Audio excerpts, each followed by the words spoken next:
बताया कि हल्दी चढ़वाने के बदले तन भस्म रमाई भोला।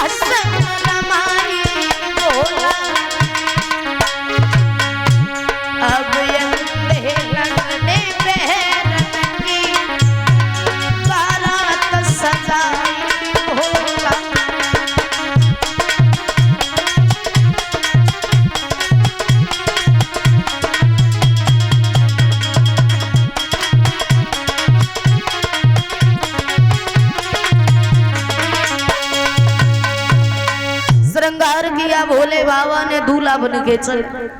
और ऐसी बात नहीं है, देवता लोग भी आए थे, जितने देवता थे सब एक तरफ हो गए, भूत प्रेत की बारात एक तरफ। आगे आगे देवता लोग चल दिए और बीच में भोले बाबा और उनसे पीछे भूत प्रेत जा रहे। और जैसे ही चले, गांव के लोगों ने जब सुना कि बारात आ रही है तो देखने के लिए जैसे ही दौड़े, और जैसे ही देखा सबसे आगे आ रहे थे देवताओं के राजा इंद्र।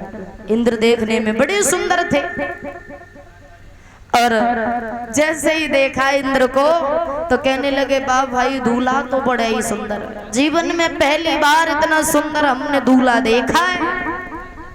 कहने लगे, देवराज इंद्र क्षमा करना महाराज, मैं दूल्हा नहीं हूँ, मैं तो बाराती हूँ, बारात में आया हूँ, अगर दूल्हा देखना है तो पीछे चले जाइए, बहुत ही सुंदर है। और पीछे आए, विष्णु भगवान को देखा, बोले भारे प्रभु कितना सुंदर दूल्हा है, बारी महाराज हिमांचल तुम्हारे तो भाग्य ही खुल गए।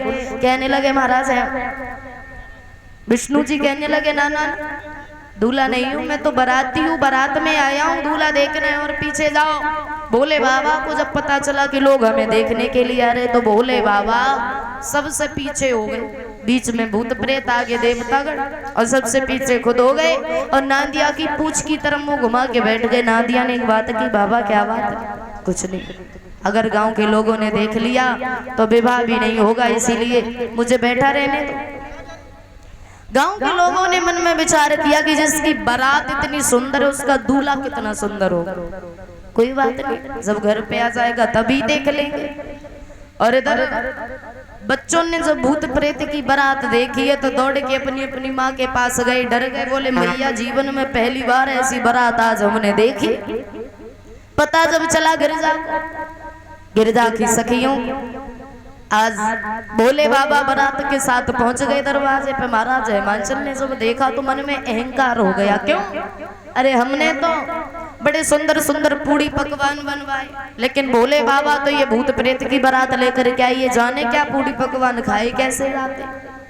और जैसे ही अहंकार हुआ तो भोले बाबा के साथ दो गण आए थे, शुक्र और शनिचर। बाबा ने इशारा कर दिया, दोनों चिल्लाने लगे, भूख लगी है, भूख लगी। महाराज हिमांचल को बुलवाया, एक बात की, बाबा ये दो गण हैं, इन्हें भूख लगी, ऐसा करो ले जाओ और इन्हें कुछ खाने के लिए दे दो। बोले अरे प्रभु हमने तो बड़े सुंदर सुंदर पकवान बनवाए हैं, चलो। लेकर के गए, रसोई के सामने बिठा लिए। पहले तो 4-4 पूड़ी परोसी, फिर 10-10 पड़ोसी, फिर जो ढले होते हैं ना पूरे के पूरे परोसे, लेकिन रखते हैं। और जब मुंह घुमा के देखा तो कुछ भी नहीं, थाली साफ। परेशान हो गई, परोसते परोसते उठाया और रसोई में अंदर बंद कर दी। एक बात कही, जब तुम्हारा पेट भर जाए तो बाहर निकल आना। थोड़े समय के बाद में पूरी रसोई का खाना खा गए, लेकिन चिल्ला फिर भी रही है, बाबा भूख लगी है। महाराज हिमांचल भोले बाबा के पास गए, एक बात की, क्यों भगवान? अरे इतना खाना तो मेरी पूरी बारात नहीं खा पाती तुम्हारी, इतना खाना बना तो मेरे यहाँ, अगर तुम्हारी सारी बारात खाती ना फिर भी खाना खत्म नहीं होता, उतना खाना तो ये दो अकेले खा गए। और जैसे ही कहा, भोले बाबा ने एक बात की, कहो महाराज हिमांचल तुम्हें तो बड़ा अहंकार हो रहा था, हमारे बारात के 2 गढ़ों का तुम पेट नहीं भर पाए, पूरी बारात को क्या खिला लोगे? जैसे ही अहंकार हुआ दोनों हाथ जोड़े और एक बात कही है, क्षमा कर देना प्रभु मैंने अहंकार किया, आप ही संभाले आपकी माया। तो आज भोले बाबा ने शुक्र और शनिचर को 2.5 पत्ते तुलसी के खिलाए, दोनों की भूख शांत की। इधर सखियां गिरजा के पास में गई, जाके एक बात कही, गिरजा अभी कुछ नहीं हो गया, हमारी बात मान जाओ, भोले बाबा के साथ शादी ना करो। क्यों? क्योंकि भोले बाबा तो बनाए भूत लग रहे, ऐसा लग रहा है 2-4 दिनों के मेहमान है, क्या करोगे? गिरजा ने एक बात कही, सखियों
जैसे ही कहा तो आज मेरे भैया भोले बाबा के साथ में गिरजा की शादी हुई।